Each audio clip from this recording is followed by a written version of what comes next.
Hi, so welcome to my channel. My name is Joachim Lucius, and if you are new to my channel, please subscribe and press that bell looking kind of button.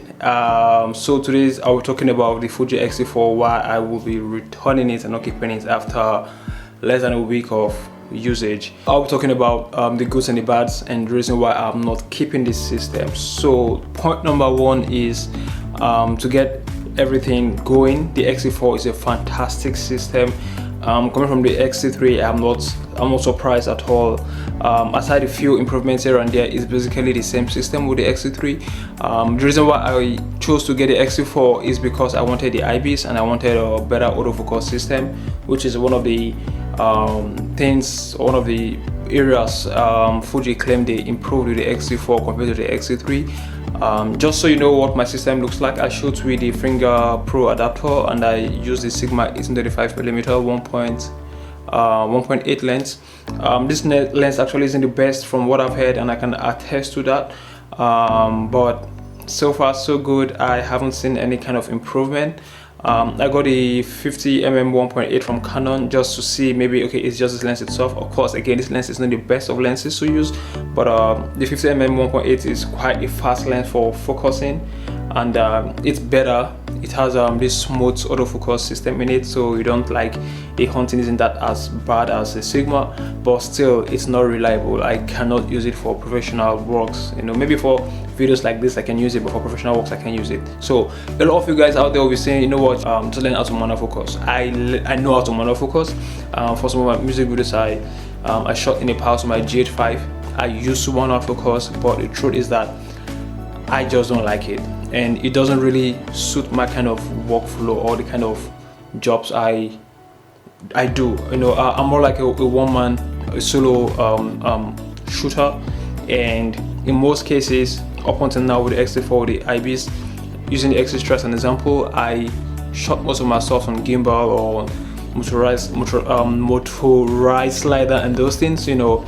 And when you're on gimbal, when you're framing, you cannot monofocus at the same monopull at the same time, and when you're on a motorized slider also too, you cannot tamper with the lens or the camera itself, because it's going to give you some forms of jitters which you don't want on your video, you know. So when people say stuff like just monopull, I get it. Yes, I can get a wireless monopulling system and all those things, but then just adding one more crew, which of course in professional sets you will need those people, you know. But for my kind of work, commercials and documentaries and those things, I really can't afford those extra persons right now. And looking at the location where I live in, it's kind of difficult getting people who actually know how to pull, you know, or just even framing, in fact, as well. I don't live in LA or New York, you know, or not even Lagos, for instance. I live in Belgium, you know, in Antwerp, you know.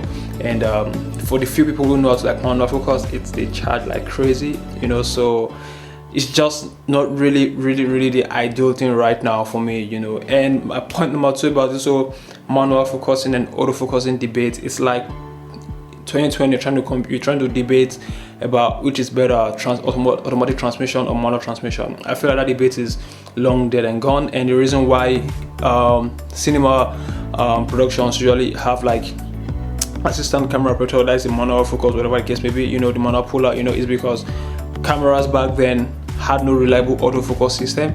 But I feel like we are at a point that, say 5 to 10 years from now, we will actually see a lot of camera systems with superb autofocus system. Technology is going super fast. We'll get to a point that this whole debate about manual or autofocus will just become a thing of the past, you know. So that being said, if you already want to tell me learn how to monofocus, I can monofocus, but I just don't like doing it. It's as simple as that. I don't like doing it, you know.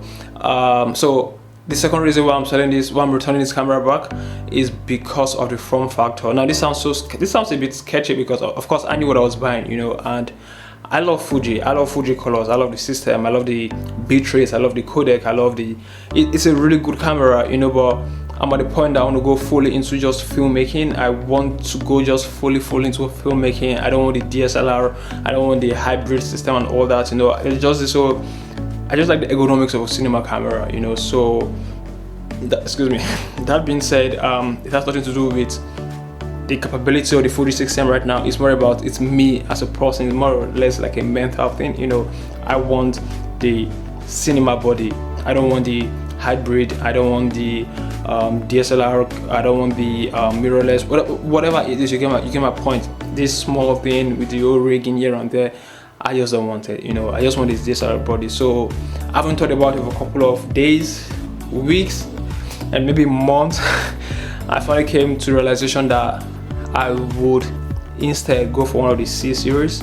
I'm kind of leaning towards more to the C200 because of its price and what it has to offer. Of course, there are some drawbacks, like the fact that compared to the EOSR5, which I already pre-ordered, which I might cancel after this video, is that it can shoot 4K 120, you know, which again, I don't really need it that much. It can shoot 8K, which, like I said in my previous video, I do not need that as well too.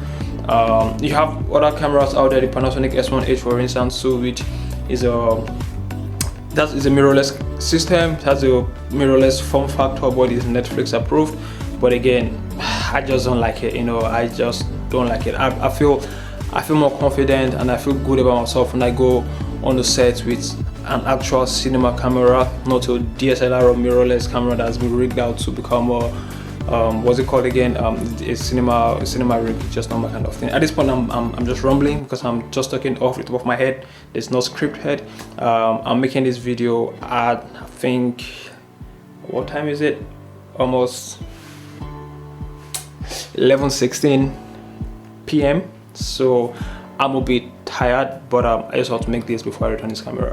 So my advice to you is, if you want to get a Fuji system, I think you should go into it. If you don't mind that it's a DSLR, sorry, if you don't mind it's a mirrorless camera, hybrid and all those things, there are ways to bypass the limitations. For instance, 30 minutes maximum recording time and the low battery and all those things. Like for my system, I have a Atomo Shogun Inferno, I have the V-mount battery, and it's more like in fact I would say this is a production ready camera, but I don't know, this is the side of me that's like, go for the cinema camera and all that, you know. So if you want to go for the XT4, I would advise you, if you don't mind the autofocus system, if you want to manual focus and all that, if you love to do it, by all means, for the price you get this 1,800 euros here in Belgium, I think it's a good deal. You should go for it. The colors is something that, the colors science is something that actually, you know, making me really think, do I want to leave this system? Because honestly speaking, in my own opinion, I've been a Canon user before I jumped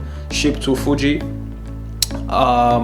It's the best. I've used Canon, I've used Panasonic, and now Fuji. And of all three, if you ask me what is my what gives me the best color science or the color profile or looks or whatever the case may be, for me is the Fuji. It's awesome. It's really awesome. And for the price, again, the things you get, the codec, the 400 megabyte per second, the 4K 60 frames internal, externally 10 bits 422. For the XT4 you get 4K, you get 1080p 240 frames. Jesus Christ, it's amazing. You know, if you don't want to get the XT4, if you want cheaper for 1,000 euros or 1,100 euros, thereabouts, 1,300 euros, something around that figure, and go for the XT3. It's equally good, just without IBs. And the good thing with Fuji is they have this this policy, this what they call Kaizen, which is actually a Japanese term from continuous improvement. I strongly believe maybe before the end of this year, the XT3 and the XT4, after release of firmware upgrades and all that, the only thing the XT3 will be lacking is the IBs. And what else can I think of? Maybe that's just a trailer, you know. But again, really good cameras. The IBs on this camera works really well, fantastic. The face tracking is, you can see it's tracking my eyes. It's good, it's usable. But for me, I want product tracking. I'm making a lot of movements for my productions and all that. When it comes to that aspect, I don't trust it that much. But aside that, honestly speaking, it's a very good camera. It's a really good camera. If you are in market for something new and you don't want to spend so much money, maybe say below 2,000 euros, so I think the Fuji XT4 for me will be my go-to camera. I might even get an XT4 again or XT3 just for the pictures, or just for maybe just short videos here and there, you know. But for now, I think I'll go for the C200, and my big camera might be another C200, or might be maybe the EOSR5. I'm just not EOSR5 or something about that camera. I'm just I don't know really, you know. I feel it's too good to be true. But if at all, I will get that to be for my big camera. So I'll be saying bye to my Fuji system. I'm gonna miss this camera. It's been so good. Brought in a lot of bucks, money to me, and it's so hard to say goodbye. Alright guys, so that was it for today. And if you like my channel, if you like my content, if you like the video, please subscribe, give me a thumbs up. And if you didn't like it, I'm sorry in advance, and just tell me what I can improve, and I'll try to improve on that. And but please still give me a thumbs up.